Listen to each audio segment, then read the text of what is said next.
Hello friends. तो जैसा कि हम जानते हैं कि वन नेशन वन इलेक्शन हाल ही के दिनों में वापस से सुर्खियों में है, क्योंकि इसे कैबिनेट की अप्रूवल मिल चुकी है। हालांकि सितंबर 2023 में वन नेशन वन इलेक्शन के लिए एक हाई लेवल की कमेटी को फॉर्मर प्रेसिडेंट श्री रामनाथ कोविंद जी के नेतृत्व में बनाया गया था। उन्होंने काफ़ी सारे रिकमेंडेशंस दिए थे।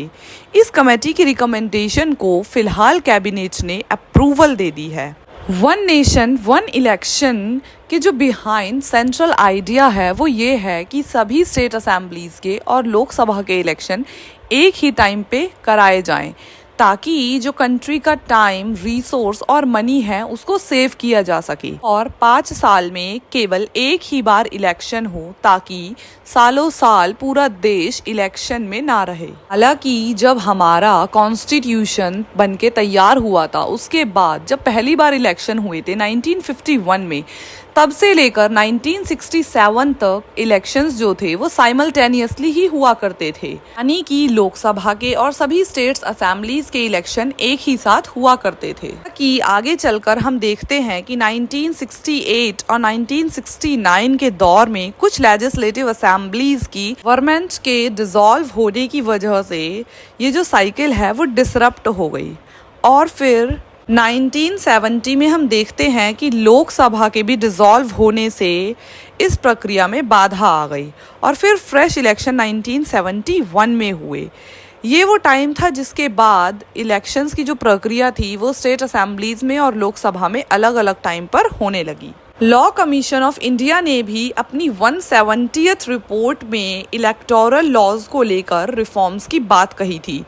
जिसमें भी लॉ कमीशन ने ये रिकमेंड किया था कि हर साल इलेक्शन ना होकर सभी स्टेट असेंबली के और लोकसभा के इलेक्शन एक ही टाइम पर होने चाहिए। तो चलिए जानते हैं वन नेशन वन इलेक्शन के प्रोज एंड कॉन्स। तो चलिए जानते हैं पहले वन नेशन वन इलेक्शन के क्या क्या बेनिफिट्स हैं। So the very first benefit of having one nation one election is कि हमारे कंट्री के अंदर जब भी इलेक्शन होते हैं तो सारा जो पब्लिक का ध्यान है या फिर गवर्नमेंट का ध्यान है वो इलेक्शंस की तरफ डाइवर्ट हो जाता है,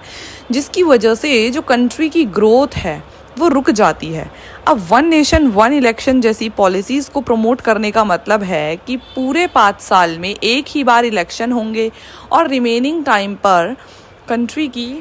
ग्रोथ, डेवलपमेंट और गवर्नेंस पर ध्यान दिया जा सकता है। इसी तरीके से हम देखते हैं कि बार बार इलेक्शन होने की वजह से कंट्री में मॉडल कोड ऑफ कंडक्ट लगाया जाता है, जिसके चलते भी जो की पॉलिसी डिसीजंस हैं वो रुक जाते हैं। लेकिन अगर इलेक्शंस एक ही बार में कंप्लीट हो जाएंगे तो बार बार मॉडल कोड ऑफ कंडक्ट को नहीं लगाया जाएगा, और साथ ही की पॉलिसी डिसीजंस को भी आसानी से लिया जा सकता है। देखते हैं कि साइमल्टेनियस इलेक्शन की वजह से पॉलिटिकल करप्शन भी काफ़ी कम हो जाएगा, क्योंकि इलेक्शंस के दौरान हर बार पॉलिटिकल पार्टीज अपनी पार्टी के लिए कुछ फंड को कलेक्ट करती हैं। अब देश में इलेक्शन बार बार होने की वजह से वो फंड हर बार इकट्ठा किया जाता है, लेकिन साइमल्टेनियस इलेक्शंस होंगे तो उसकी वजह से एक ही बार में फंड को कलेक्ट किया जाएगा, यानी कि ये रिपीटेटिव फंड रेजिंग को एलिमिनेट करेगा। और भी अदर वेज में जो साइमल्टेनियस इलेक्शन है वो कॉस्ट सेविंग होंगे। साथ ही हम देखते हैं कि इलेक्शन के टाइम पर जो सिक्योरिटी फोर्सेस हैं और साथ में जो अदर इलेक्टोरल ऑफिसर्स हैं उन्हें इलेक्शंस में काफ़ी बिजी होना पड़ता है, यहाँ तक कि उन्हें अपने जो प्राइमरी ड्यूटीज़ हैं उनको छोड़कर इलेक्शन ड्यूटीज़ देनी होती हैं, जिसकी वजह से जो उनके काम हैं वो रुक जाते हैं। अब इलेक्शन साइमल्टेनियसली होंगे तो ये सिक्योरिटी फोर्सेस और इलेक्टोरल ऑफिसर्स के लिए भी काफ़ी बेनिफिशियल होगा।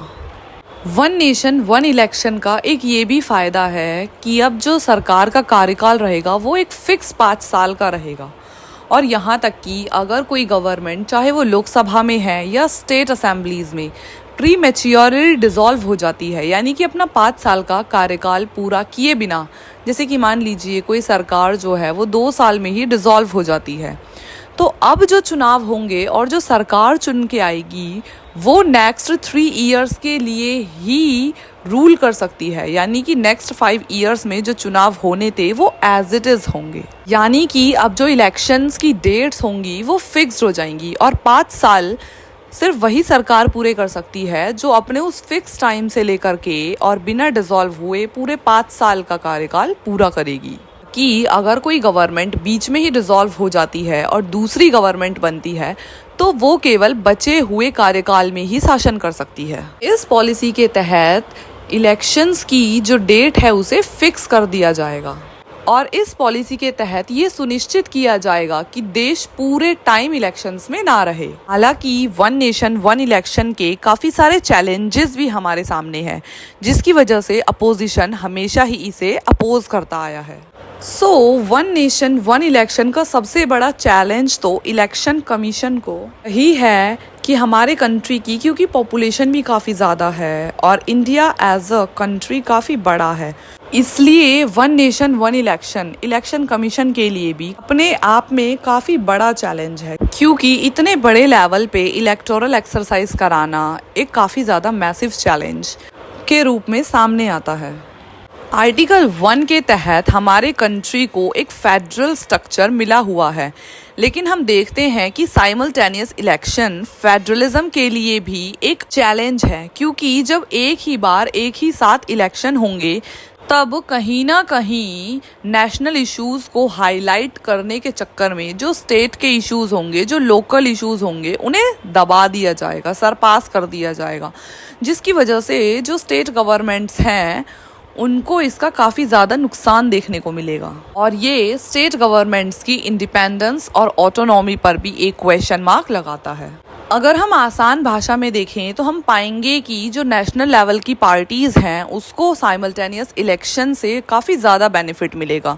क्योंकि उनके जो स्टार कैंपेनर्स होंगे, जो मेन होलसोल लीडर है, वो एक ही बार में जाकर अपनी कैंपेनिंग कर सकते हैं। वहीं पे जो लोकल लीडर्स हैं, जो रीजनल पार्टीज़ हैं, उनके जो इश्यूज़ हैं वो साइमल्टेनियस इलेक्शन की वजह से ओवरशैडो हो जाएंगे, यानी कि लोकल इश्यूज़ पर कोई भी उतने ज़्यादा ध्यान नहीं देगा। और इसी चीज़ को लेकर